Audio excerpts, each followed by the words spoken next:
People often view their digital selves as an extension of their personal selves. Like it or not, the digital persona you portray on social media platforms like TikTok, Instagram, or Snapchat really matters. You may be one of those people who'd say, I don't really care about what I post. You might even make fun of people who deeply care about how they are portrayed on social media. But you would be the one, ironically enough, not living in reality. It's funny, the person who is engrossed in the digital world is the person living closer to reality than the person who doesn't keep up with appearances online. I'll tell you why. We can all agree that social media is probably the eighth deadliest sin. It's super fake, superficial, and there's a great chasm between what you see online and what you see in quote unquote so-called physical reality. The fake it till you make it mantra is strife on platforms like Instagram. Maybe your friend just posted a smiling picture of her latest travels to Napa Valley when you know damn well she was complaining to you just the other week about this, that, and the third. Despite all of this, we can all agree that your curated presence online is almost as important as your physical presence. I cannot tell you the number of times I've seen my friends judge another girl purely based off of her Instagram or her other social media platforms. They'll attribute good characteristics to a person with an aesthetic feed or someone with a lot of followers, and they'll put a huge question mark next to someone who doesn't have an Instagram they agree with. Sure, it's a bit mean, but these have slowly become the rules of the game. The world is pushing everyone to adapt or get left behind. 10 years ago, the top jobs kids wanted to do when they grew up were to be a veterinarian or a musician. Today, most kids want to be YouTubers or influencers. I think this one fact demonstrates the pervasive nature of what it means to have a digital persona. It is fully desired to have a great digital persona to the point where it is now the number one job kids want to do when they grow up. You can be a total shit person in real life, but if you have a poppin' TikTok or Instagram page, society rewards you greatly for that. The incentive is already there and humans are biting at the bait. For better or for worse, our society is heading full force into that direction. You're listening to Dressher, the podcast about luxury fashion and the forces that influence it. History doesn't repeat itself, but it sure does rhyme. You'll hear in this episode that a lot of things about digital fashion seem eerily familiar. Is switching over to digital fashion going to ruin the meaning of luxury entirely, or is it going to revolutionize it for the better? I want to examine these questions with you all today. At the top of this podcast, I briefly discussed social media and its state today. It may seem entirely pervasive in our lives right now, but the future is clearly for it to become even more so. Now that people have gotten used to posting pictures of themselves on the internet, and it's no longer considered weird, in fact, it's the norm, it's time to turn that dial up. Tech companies have slowly introduced avatar versions of ourselves. Bitmojis in Snapchat, Meemojis in Apple, which move along with your facial expressions. If you smile, your Meemoji smiles back at you. The first time I tried it, I was chuffed. It was kind of cute. The darker side to this trend is that slowly these companies are breaking down that barrier between the digital world and the physical. They're getting you comfortable seeing yourself in a digital medium. Augmented reality is an emerging technology that has been perfected in the last couple of years. Not to be confused with virtual reality. Augmented reality is a technology that combines both the physical and virtual worlds together. Snapchat filters are probably the most prolific examples of augmented reality, whereas virtual reality is a computer-generated representation of another world or universe. So, to hammer this point home, those Snapchat filters, which give you dog ears, that's AR. When you put on Oculus goggles, that's VR. I think the most compelling use case that blurs the line between reality and the digital world are beautifying filters. It is commonly accepted that if you use a beautifying filter and use that photo on a more quote serious social media platform like a dating website or an Instagram post, it's something that is looked down upon. However, the fact that a good number of people do it still signifies that they see themselves this way. When someone posts a picture of themselves with plumper lips on their Tinder profile, they want you to see themselves the way they see themselves. There's no difference between the AR version and their true selves in a way. Now, it doesn't become hard to see this escalating into other areas beyond just filters and the face. A key theme of the digital revolution is the tension between reality and artifice. The authentic and the artificial oftentimes blur together, and it is this confusion that all of us have to contend with. We create online personas of ourselves, yet at the same time, we remain painfully aware of the total fabrication of our online selves. At this point in time, most people can see the line that separates artifice from reality, but that soon may not be the case. When Facebook announced that they were rebranding to Meta and then subsequently launched plans for a metaverse, people were initially appalled.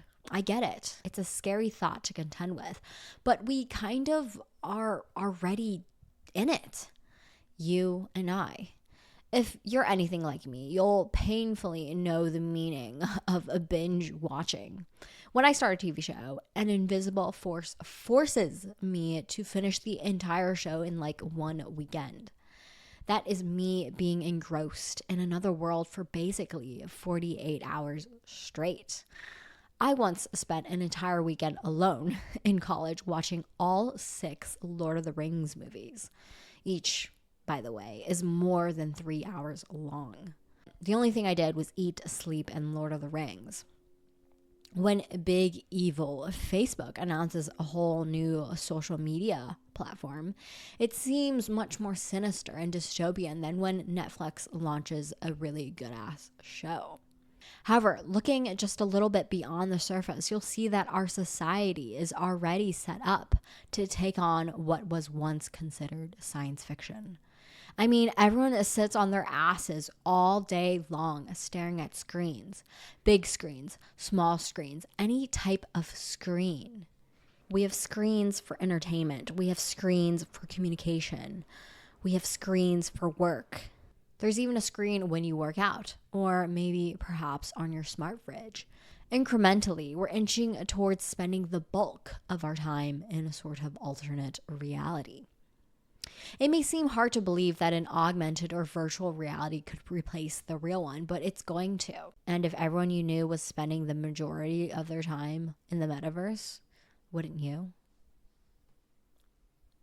With the expansion of social media, the definition of luxury fashion too is expanding. Now, before I dive headfirst into virtual fashion, I want to go through a bit of history on the industry. Luxury fashion product mixes used to only consist of, let's call it, quote, fancy stuff. Suits, watches, handbags, dresses. What all of these items have in common is that you don't really wear them on a daily basis. With the rise in popularity of athleisure and the societal shift towards more casual dressing, luxury fashion has moved to fill these empty spaces in their product categories. The fact that luxury fashion houses were able to get people to buy into a luxury athleisure is something that boggles my mind. When I work out or lounge, I'm wearing something from Walmart or something I got for free at a corporate event or something I thrifted for like $1. Not Lululemon, not Alo Yoga, and certainly not something from a big fancy luxury fashion house. I realize, though, that this is the minority mindset when it comes to athleisure. With the great resignation and everyone's desires to work from home, the shift towards casual wear is even greater now. YSL, Gucci, Prada, you name it, all have athleisure lines. $1,000 sweatshirts, I guess, is a thing now. If you're someone from 2010 and you randomly got transported to 2022, you'd be appalled. But this is how it is today. Sneakers are another huge item I need to touch on. They are also now considered luxury items. Brands like Yeezy, Rick Owens, and Balenciaga, even some collaborations with Nike, have set up shop and branded themselves as it luxury sneakers. So you'll see, just because luxury fashion can seem stuffy, and yes, it absolutely is sometimes, the whole industry can change in a matter of just a couple of years. Before, athleisure was unheard of, but now practically every single luxury brand you can think of has some sort of stake in lounge. That's the material world. Luxury is also slowly bleeding into the digital one. This is the bit where we discuss digital fashions. Fashion your seatbelt. Get out of that car and jump into my hovercraft. One thing that is already happening on a massive scale is people buying clothes just to post on TikTok or Instagram. Usually rich, pretty young people who already have a social media presence. So that, according to my calculations, is basically everyone right now. They wear an outfit once and you'll never see it again. That outfit is, in a sense, already digital. The natural progression is to digitize fashion completely. Some brands have already begun to toy with this idea, and I'm going to run through a couple of examples. Muses have long been an important part of luxury fashion. Why do you think the Birkin bag is named Birkin? If you think this topic is interesting, I do a deep dive in my episode about Alexa Chung. In 2016, Louis Vuitton used a muse of a different sort. Not exactly the living, breathing human being type. They used the popular character Lightning from the game Final Fantasy XIII. A strategic move for sure, and here's why. The key force in growth for the luxury sector has been largely due to one country, China. A country with a rising middle and upper class, with a population standing tall at 1.5 billion. So it makes sense to put a large emphasis on this one marketplace. In order to resonate with the Asian market, Louis Vuitton experimented with a new ad campaign for their spring-summer 2016 collection, which was inspired by anime, Minecraft, and Wong Kar-wai's sci-fi flick 2046. Lightning wore a digital version of the actual collection, the physical one, that premiered at Paris Fashion Week. Instead of wielding her usual samurai sword, she is wielding a new Louis Vuitton bag. The creative director of Louis Vuitton at the time, Nicolas Gasquet, is quite a fan of Lightning, saying in an Instagram post, she is a genuine heroine. You see, Final Fantasy is extremely popular, especially in Asia, where of course the luxury industry has the most growing potential. The game was originally released in 1987 in Japan. Today, the series has been released on basically every platform you can think of: iOS, Android, PlayStation, some more ancient platforms like Game Boy. And the fan base is vast, no doubt in the high millions. If Louis Vuitton had casted a regular model, it wouldn't have had such a large impact. But the fact that they chose Lightning, it's a step closer into the digital fashion realm. Another benefit that we have to talk about of having digital muses as opposed to real life breathing human being muses is that Lightning will never age. Lightning will never get fat. Lightning will never complain about set conditions. Lightning will do whatever you tell lightning to do. So if lightning is effective at selling you Louis Vuitton, why would these fashion houses ever go back to human muses? That's a scary thought. The gaming industry is colossal. In 2021, it was worth $200 billion, and it's projected to grow to $3.5 billion in just 6 years. Now, that figure doesn't really mean anything if you don't have any context. Compare that to luxury fashion, which currently sits at $300 billion, with growth in 6 years projected to total $3.5 billion. It's obvious that the gaming industry is growing at a much, much faster rate than the luxury fashion industry. But the thought is, if luxury fashion can tap into some of the drivers of what makes gaming so lucrative, it can evolve into something even bigger than what it is today. So I think gaming is so appealing because it is an alternative reality where you can be someone else. Instead of a regular person, you can be Lightning, a brave super fighter and destroyer of men. Or you can be a cute character living in a village with anthropomorphic animals as friends. Although polar opposites, both worlds are imbued in fantasy, luxury fashion, and gaming. Interestingly, luxury fashion is about escapism too, and fantasy creation as well. Escape from the drudgery of normal everyday life and dive into something extraordinary. That's luxury fashion. Balenciaga wanted to create something extraordinary for their fall/winter 2021 collection. Instead of a traditional catwalk, they created an immersive gaming experience in which players, quote, players, would walk along a path and they would pass by virtual models wearing the latest Balenciaga collection. You can watch a video of it on YouTube, and I think it's a very forward-thinking concept, but the execution is rather crude. Luxury fashion is meant to be a fantasy, but the world Balenciaga created looked a little blocky. The game starts out at the Balenciaga store, where you are greeted by a host who honestly looks like a White Walker. As you move around the path, the screen seems to jerk in a way that does not feel very natural. It sort of mimics the up and down movement of the head as a person walks. I know they're trying to go for a futuristic vibe, but it just feels like I was playing Modern Warfare and like I was going to get shot at any second. The clothes looked dull and they lacked movement, if I'm going to be honest.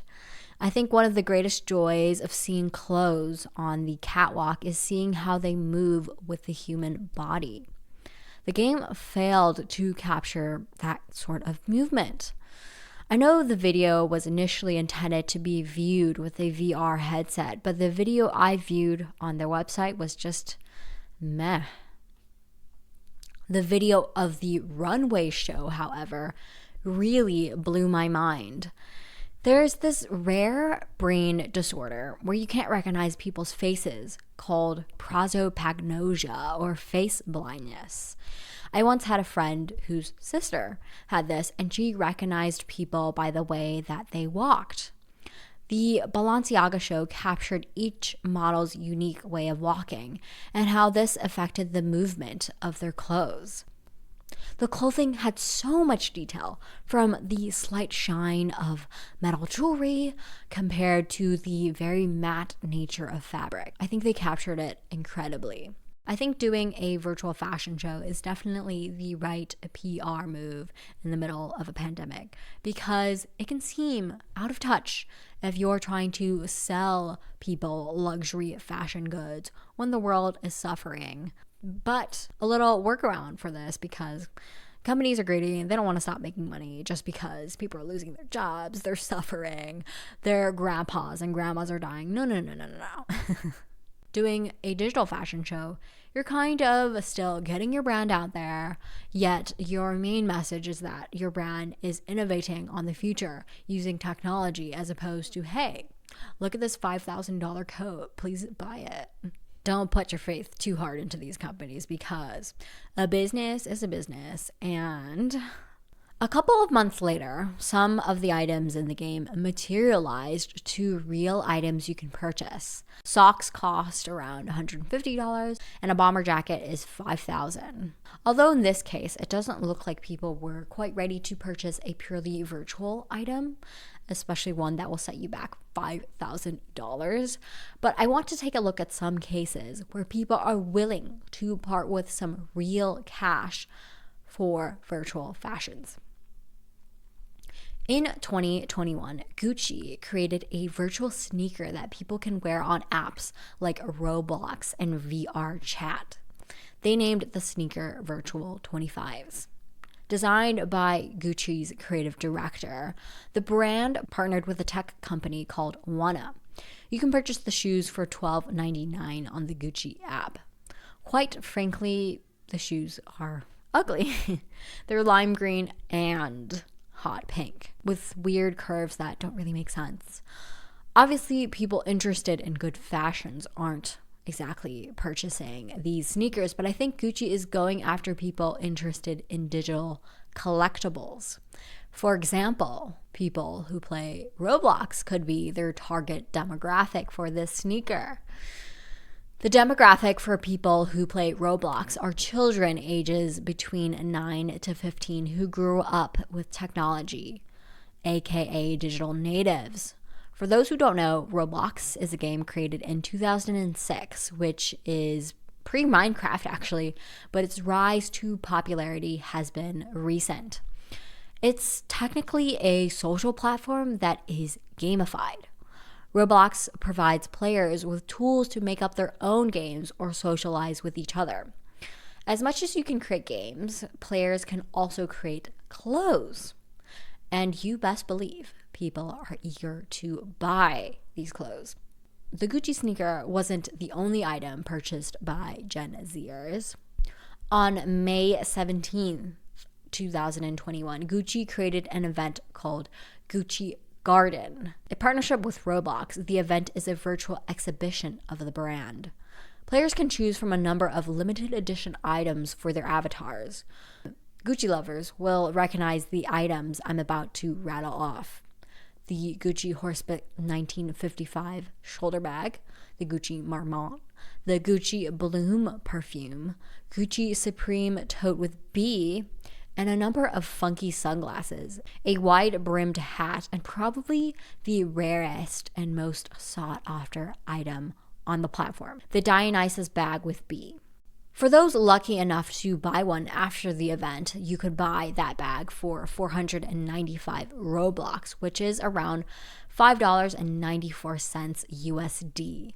However, the item was so highly sought after, and every time it got resold, its value seemed to climb and climb. In fact, just a couple of days later, the bag sold for the equivalent of $4,115 US dollars. Depending on what size you get, the price for the physical version of this bag, let's just take the classic small as an example for pricing, which is only $2,650. Let that sink in. The digital version sold for nearly double the bag in real life. If you're confused, so am I. The digital version is blocky and it's even ugly. It feels like some bastardized version of the real thing. Like an amateur artist did a bad 3D rendering of the bag, but it came from Gucci itself. Clearly, numbers do not lie, even though it seems like they're lying in this instance. It's not just Roblox, though. One game that has also successfully combined fashion and gaming is Fortnite. I've seen children save up all of their money or ask for their birthday for a new Fortnite skin. For people who are older, I guess, Fortnite is an uber popular game that is basically the digital version of Hunger Games. Last man standing wins. Fortnite also creates really cool and apparently very appealing skins that players can buy with real money. Fortnite has skins inspired by popular culture. You can be Rick or Morty, the DJ Marshmallow. Whatever your self-expression, Fortnite has a skin for you. What can seem counterintuitive is that it isn't a fashion game, it's a fighting game. A player's skin has nothing to do with the game at all, yet they have children clamoring to get their hands on certain skins. I think for people who are not digital natives, a lot of this may seem a bit gimmicky. It doesn't really feel like it needs to be taken seriously. One can easily brush off virtual fashions as this weird subculture. But there are, in fact, virtual luxury fashion houses emerging as well. The Fabricant is a Dutch digital fashion house created in 2018. There are two arms to the business. There is the classic fashion house arm as well as the Fabricant Studio. In the Fabricant Studio, anyone can create their own one-of-a-kind virtual garment. How it works is that a professional digital designer creates a collection. The last one was created by a designer named Steffi Fung. In her collection, there are 12 garments, 15 materials, and 28 colors, creating 35,000 unique combinations. Once you have a combination that you like, you can quote unquote mint it, which is basically marketing words for now this is an NFT. Just a quick second here for those who don't know. An NFT stands for non-fungible token. You can kind of think of it as a certificate of authenticity that will live on into perpetuity. All right, back to the story. So it's not exactly a free-for-all creation tool like Canva is for the graphic design world. You can't create your own forms and truly be creative, but what it is the beginning of this industry. What I don't like about the Fabricant Studio is that they claim to want to democratize fashion. On their website, their vision is a place where, quote, everyone can let their self-expression and identity exploration run wild through digital fashion, significantly replacing the world's need for physical garments, end quote. Everyone, you say? The thing is, you can't participate in the process unless you've already bought an NFT from their marketplace. And NFTs on their platform are expensive. The cheapest item I found at the time of the writing is 29 Flow, or $128.24. Some of the more expensive items go for 5,000 Flow, or $21,960. So is that really for everyone? Are you really democratizing fashion? I think not. And the fact that you guys market yourself as a luxury digital fashion house is kind of comical for me. Don't use the word democratizing fashion if that's the direction that you want to go in. Please, be serious now.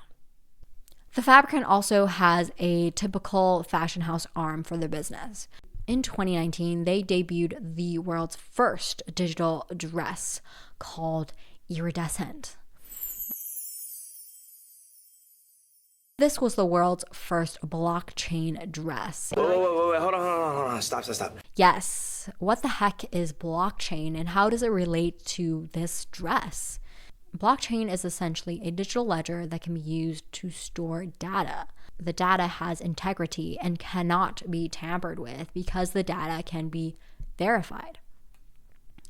Now, the important thing to note is that blockchain is a type of technology, not a single network, meaning it can be used in many different ways, from banking to real estate to fashion. In the case of the Fabricant dress, this means that the dress can be verified as the real and only one. It is traceable, tradable, and collectible. The dress was bought by the CEO of Quantum Stamp, Richard Ma. He bought the dress for his wife, Mary Wren. I mean, how awesome of a gift is that? Of course, Mary can only wear the dress on digital platforms like Snapchat or Instagram, but it's kind of where millions of people congregate anyway. The dress was created in collaboration with Joanna Jaskowska, who seems like the coolest person ever. She's half Polish, half French, and I guess you could call her job description a creative technologist. She grew up in the suburb of Paris and now lives in Portland. As someone who also hated college, it was comforting to hear that although she studied visual communication in college, it really didn't matter because she learned all of her skills from the internet afterwards. She went viral in 2019 when she released an Instagram AR filter called Beauty 3000. The filter puts a sheen on your face, and little bits of rainbow seem to highlight the perfect spots on your cheekbones, on the top of your brow bone. Go check it out if you haven't already. I think the filter is very compelling because the user is able to still see his or her inner beauty underneath the filter. That's just my perception. Here's what Joanna said. Quote, before January, when Beauty 3000 was launched, filters were more funny/cute than weird and arty. Beauty is a big thing on Instagram, and it was the first beauty-related camera effect that was not a try-on makeup filter. You can definitely see a similar design language when it comes to the iridescent dress and Beauty 3000. They're both fluid, glossy, and they both have a sort of movement to it that makes both AR experiences feel alive. Fashion has always been an industry that is slow to change. I mean, the fact that luxury fashion houses are still doing collections each season is a little bit backwards. That's just my take on it. So, digital fashion has been brewing and gaining traction rather slowly. I don't think fashion has fully embraced digitization the way other industries embraced digitization. I want to look at the virtual effects industry for a moment here. As someone who loves a good music video, it's amazing to see how they've evolved over the years. Sweetest Pie. I might just give you a bite of the sweetest pie. Baby, I'm the sweetest. Pussy is the meanest. Hot girl shit, but I'm cold every season. A song by Meg Thee Stallion and Dua Lipa. Two men walk into an enchanting kingdom and find Meg and Dua being temptresses. A lot of the sets were done with visual effects. In a scene where Meg and Dua get burned at the stake, that's obviously not happening in real life. Watching the behind the scenes footage, they're actually just standing on a pretty sparse set and graphics get overlaid on top of them. You could put that music video in the category of augmented reality, or maybe you could just call it visual effects. Augmented reality is being used more heavily in music videos today because of improved technology. No longer does it look fake or robotic. In fact, I would say most people are rather pleased with the visual effects. The movie industry has also been using AR in many different ways. In many Marvel movies, the actors' clothing is computer generated.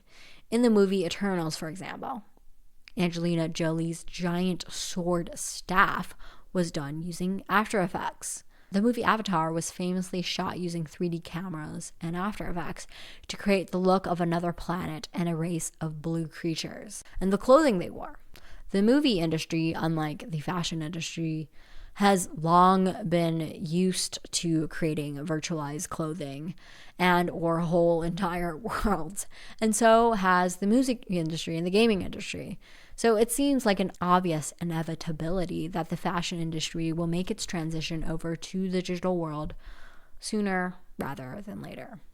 Fashion is slowly becoming more and more digitized, and as a result, there are some systematic shifts happening within the luxury industry.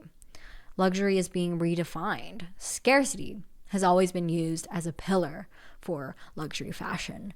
It used to be related to the materials used in the production process. For example, high quality leather can't just be mass produced in the past. A cow has to have ample places to graze, to grow up and mature, and then you can make maybe 1 or 2 handbags from that piece of hide. Scarcity also related to the time it took to make things by hand. Expert craftsmen who knew the trade were the only ones who could make products. Today, it's a little different. Luxury is defined by perceived scarcity. Luxury fashion houses have all of the technology in place to mass produce goods.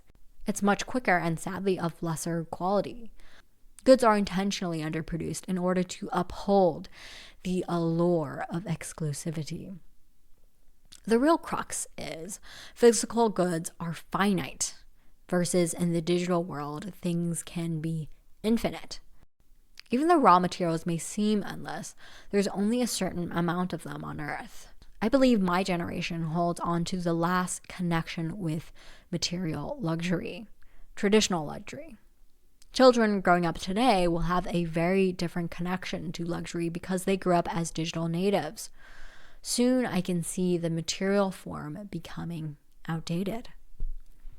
Just because the younger generation is okay with it doesn't mean that it should be okay. I see a push in our society of owning nothing and still being happy. People used to physically own their music, but now streaming is how music is consumed. The same thing goes for videos. I would even go as far to say that because everyone is obligated to pay property taxes, you technically don't even own your home, even if you finished paying off your mortgage. Because if you don't pay your property taxes, your house can get taken away from you. Crazy, right? For common people, the message of own nothing and be happy is preached to, but big businesses seem to have a different take. They're the ones clamoring to own property, to own land, and yet you sit here with absolutely nothing. I personally don't think I could ever get over the hump of owning nothing and still being happy, but the shift in this direction is undeniable. Although there are many reasons to be critical of this brave new world, there are some key benefits that digital fashion can provide. Digital objects can be infinitely scalable. Once they make one, the object can be scaled at very little cost again and again and again. In a world that is driven by consumerism and fast fashion, this can be great news. You can buy as much as you want and have it instantaneously.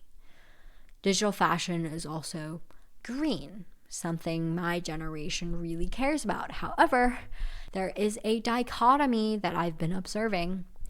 People have a disposable attitude when it comes to fashion, but it also appears that the younger generation wants to make a positive environmental impact with their fashion choices. Take these few examples to illustrate this dichotomy. There has been a recent crop of brands that have really grown in popularity among millennials and Gen Zers. Brands like Everlane and Reformation. They claim to be environmentally friendly fashion brands.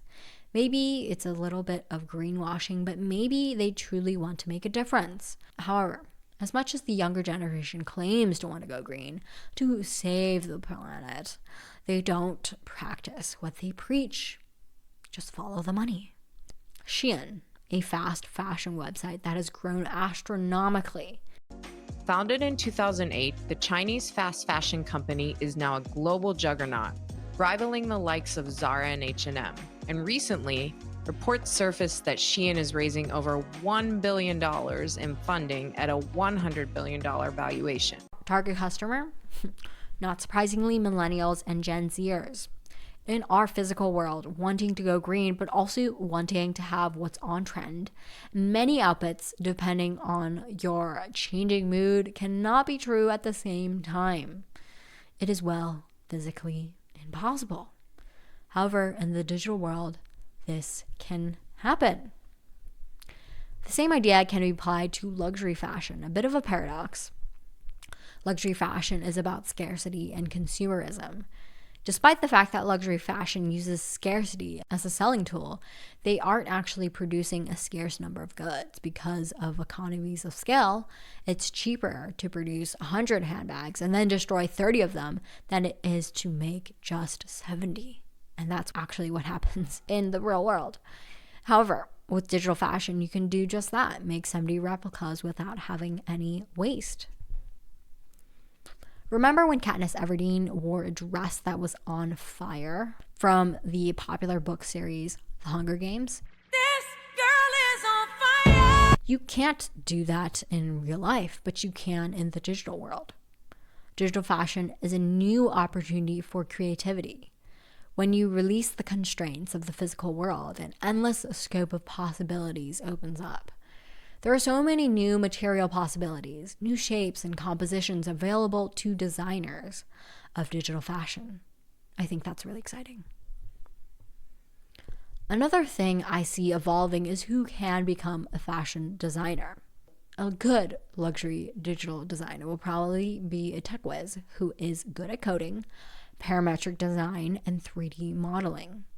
They no longer have to come up from a stuffy design school where they have to spend thousands of dollars to attend, but it could be a kid from Myanmar who has access to a computer and the internet. I believe that digital fashion can do what social media did for the publishing industry.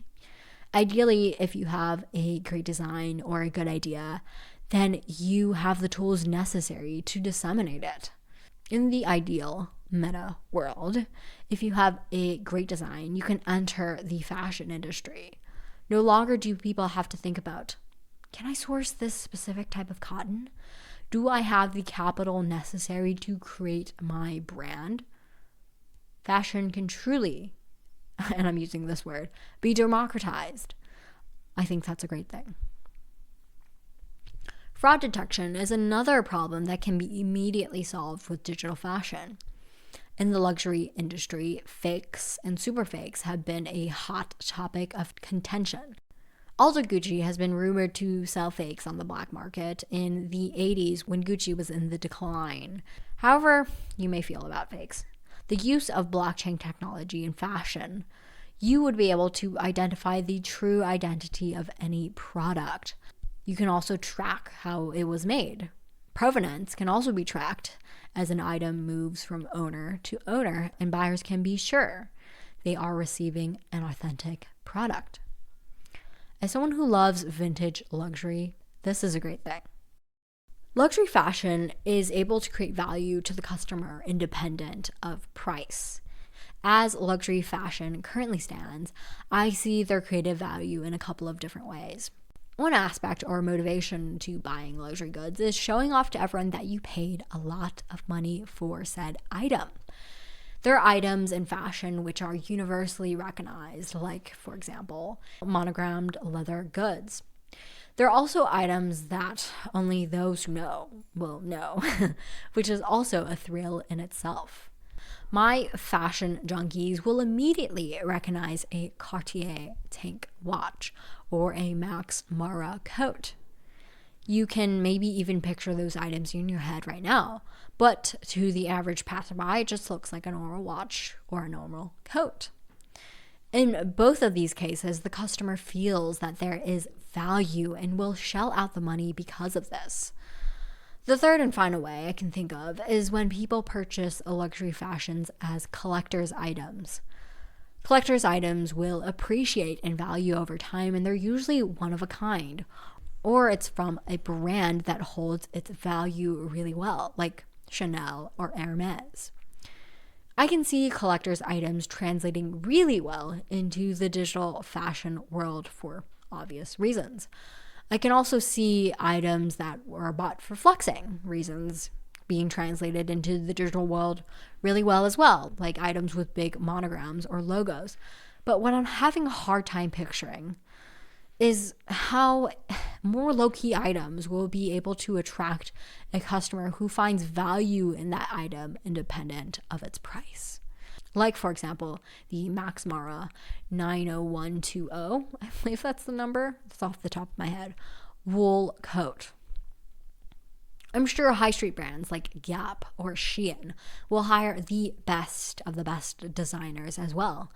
I mean, they have just as many resources as so-called luxury brands, and the quality of a Gap item or Shein item could be the same as, say, a Burberry item in the digital world.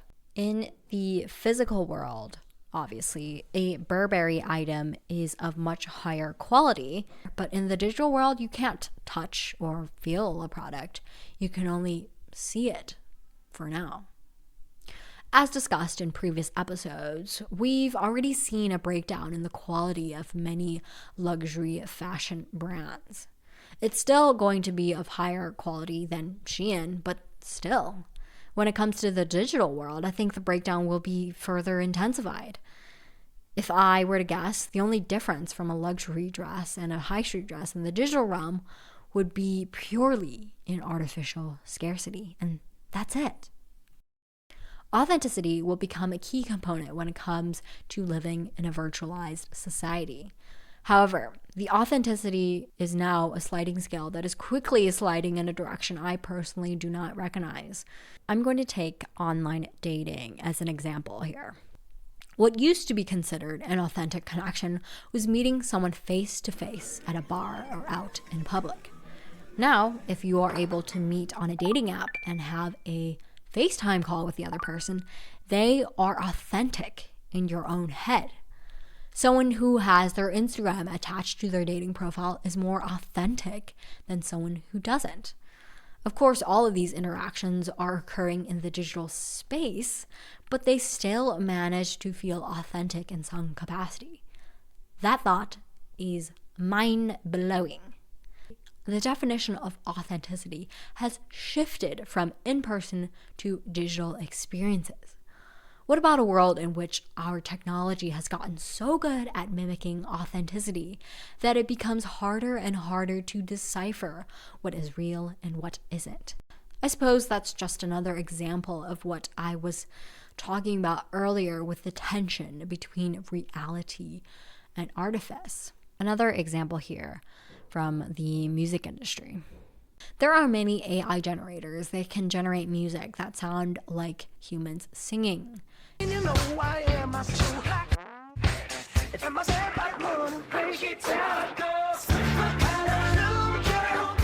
mean, that actually sounds good. AI generated music is kind of fun, kind of creepy. It's interesting because music is supposed to be about creativity and self-expression. And when something as soulful as music can be generated by robots and sound good and even sell records, it makes you kind of question everything a little bit. And the thing about these things is that it's hard to know where to draw the line. One personal example, I'm a huge fan of the pop band KDA. KDA, should we show them how we do it every day?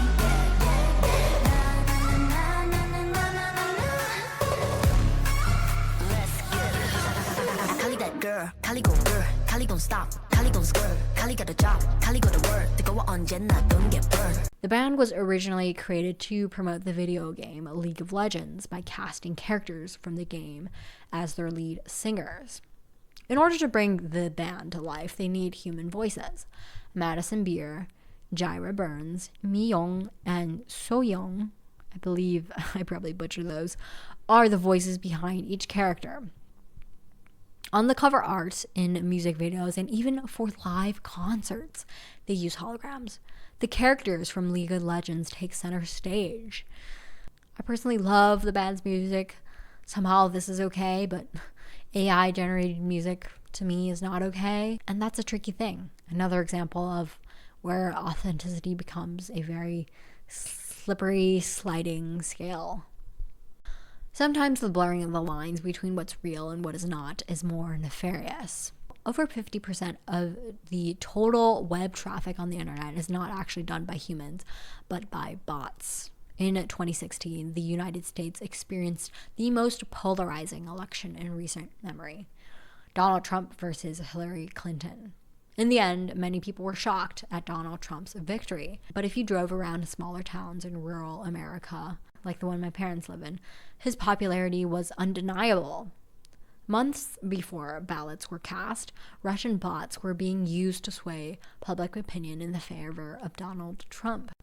Humans are highly susceptible to bandwagoning. People will do things just because other people are doing it, regardless of their own beliefs. Social media is always towing the line between the idealized version of whatever it may be and the most authentic version of whatever it may be. When Instagram and YouTube first became a thing, it was the most idealized versions that blew up. Flawless faces and perfect bodies, flawless vacation vlogs, big ass mansion tours. But recently, in the past couple of years, there has been a push for authenticity. And that's in heavy air quotes.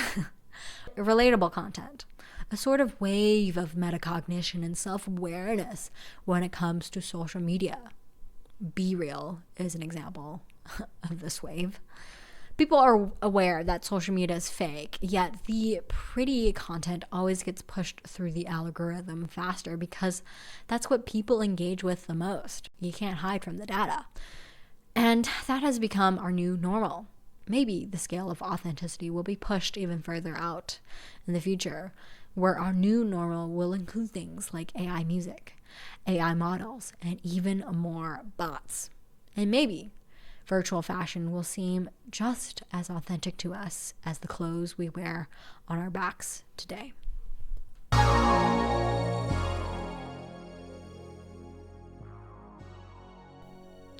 Thank you for listening. This podcast is independently run, independently written, and produced. If you hate the sound of my voice, you can go read a transcript on my website, dresserpodcast.com. Find all the books, movies, and articles I used to research this episode there. You can follow the podcast on Instagram at Dressher Podcast. I'm on IG at Michelle Z. Chang. If you listened to every episode in season 1, you are my favorite person. I hope you found it as fun and as valuable as I found creating it. I'm not sure when exactly I will come out with season 2. Writing, researching, and producing just 8 episodes took months. I love doing it, so the work isn't an issue. If you want more updates from me, I'm sure I'll stay active on the podcast's Instagram page. You can DM me with questions or stories you want to share. I'd love to hear them. Now, onto my fashion trimmings. This episode was probably one of my favorites to research and write, just because it felt extremely tangible to everyday life. Although I love thinking about the idea of luxury, it can sometimes feel very distant and unrelatable. However, with digital fashion, it feels much more accessible to everyone. The whole world is getting on board with the internet. In continents like Africa and in places like China and India, it has been a mobile-first transition, and it's exciting to think about these ideas disseminating worldwide. Obviously, my ideas disseminating would be nice, but obviously I'm speaking to anybody out there who has a good idea can have the ability to disseminate them through the internet. I really feel like I needed to clear that up. It was really difficult to wrap my mind around the idea of digital fashion at first, only because the essence of clothes is that they are physical objects. They serve a dual purpose, to provide protection from the environment, but to also be used to express identity. If you think about clothes as more of an expression of identity, digital fashion naturally becomes the next step. I love fashion so much because it's a cultural industry. What I mean by this is maybe that's the reason why you love film or music or professional sports. A cultural industry is a snapshot into the sign of the times. It makes you feel closer to other people who are like you. Whether you hate or love tribalism, it's who we are. Through the clothes we wear or the music we listen to or the movies we like, we are showing off to others who we are. As more and more people spend their time in the digital realm, it will be the new place to show off. Why have a closet full of clothes if you don't really have anyone to show them off to? It feels foreign, definitely, but it is the shift we will have to contend with. Fashion, at the end of the day, is all about change and innovation. What's in one season is out another. The fashion houses that move into the digital space will get first movers advantage and also position themselves uniquely in the marketplace. I hate to talk in business terms, but the way I see it, the luxury fashion houses that move into this world first will be the ones defining it, and that is important. I just hope that that company has a little bit of semblance of morality to be the ones shaping our brave new world. Just a couple of years ago, it was unimaginable that someone could purchase a $3,000 handbag online on the interwebs. Something about purchasing something online felt sketchy, and it also didn't feel very luxurious. Today, lots, but not all, luxury fashion houses have fully embraced e-commerce. They have found a way to make the e-commerce experience feel luxurious. I'd imagine a similar shift will eventually happen with digital fashions. When the internet first started, one of the great advantages was the ability to create things at scale. You could disseminate news to a wider range of people than ever before with the click of one button. You could share a video as many times as you wanted. You don't have to be constrained by how many DVDs or CDs you could make. With the new era of the internet, I think the inverse will be true. It will become about creating scarcity, especially in the luxury fashion space. All right, folks, that's a wrap. It's the end of season 1 of Dressher. I'm going to take a little break, maybe play with my dog and get my life together, etc., etc. But you can best believe I'm working hard on season 2. Thanks, guys.